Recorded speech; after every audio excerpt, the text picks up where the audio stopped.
చిరంజీవి వాళ్ళ అభిమానులందరికీ కూడా చిరంజీవి యువత అభిమానులు ఎవరైతే ఉన్నారో వీళ్ళందరికీ కూడా నిన్న ఒక స్వీట్ వార్నింగ్ ఇవ్వడం జరిగింది. అయితే దేనికి చిరంజీవి గారు సీరియస్ అయ్యారు? దేనికి వార్నింగ్ ఇవ్వాల్సొచ్చిందనంటే రీసెంట్‌గా అసెంబ్లీ సమావేశాల్లో నందమూరి బాలకృష్ణ గారు మాట్లాడుతూ సైకోగాడు జగన్ అని చెప్పి జగన్‌ని ఒకవైపు తిడుతూ, ఇంకోవైపు చిరంజీవి గారి మీద కొంత వ్యంగ్యంగా మాట్లాడడం జరిగింది అనేది ఇప్పుడు సోషల్ మీడియాలో విపరీతంగా వైరల్ అవుతున్న టాపిక్కు. ఇప్పుడు ఒకవైపు టీడీపీ, వైసీపీ, ఒకవైపు టీడీపీ, చిరంజీవి ఫ్యాన్స్ ఎవరైతే ఉన్నారో వీళ్ళ మధ్య వార్ జరుగుతుందని మనం ఇది చెప్పుకోవచ్చు. అయితే ఇక్కడ బాలకృష్ణ గారు మాట్లాడిన మాటల్లో తప్పు ఉంది. ఖచ్చితంగా క్షమాపణలు చెప్పాలని చెప్పి చిరంజీవి అభిమానులందరూ కూడా ఆల్రెడీ సోషల్ మీడియాలో పోస్టులు పెట్టడం జరుగుతుంది. వైరల్ చేయడం జరుగుతుంది. అయితే వాటికి సంబంధించి రీసెంట్‌గా నిన్న సాయంత్రం చిరంజీవి చారిటబుల్ ట్రస్ట్ ఏదైతే ఉందో అక్కడ దాదాపుగా 300 మందికి పైగా అభిమానులందరూ కూడా సమావేశమయ్యి దాదాపుగా రాష్ట్ర వ్యాప్తంగా తెలంగాణ, ఆంధ్రప్రదేశ్ 2 రాష్ట్రాల్లో కలుపుకొని దాదాపుగా 300 పోలీస్ స్టేషన్లకు పైగా కంప్లెయింట్ నమోదు చేయాలి.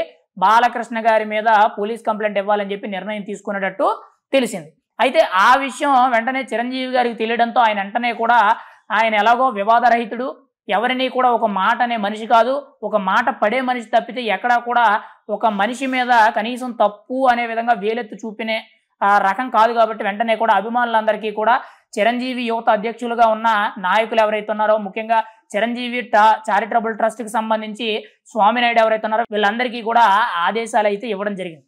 అంటే వెంటనే కూడా మీరు అటువంటి పనులు ఏవైనా ఉంటే వెంటనే మానుకోండి. మీరు అలా పోలీస్ స్టేషన్‌లో కంప్లెయింట్ చేయడం అనేది కరెక్ట్ కాదు, తప్పు, వదిలేయండి అని చెప్పి చిరంజీవి గారు తన అభిమానులందరికీ కూడా ఒక చిన్న వార్నింగ్ లాంటిది, ఒక రకంగా హెచ్చరిక లాంటిది జారీ చేయడం జరిగింది.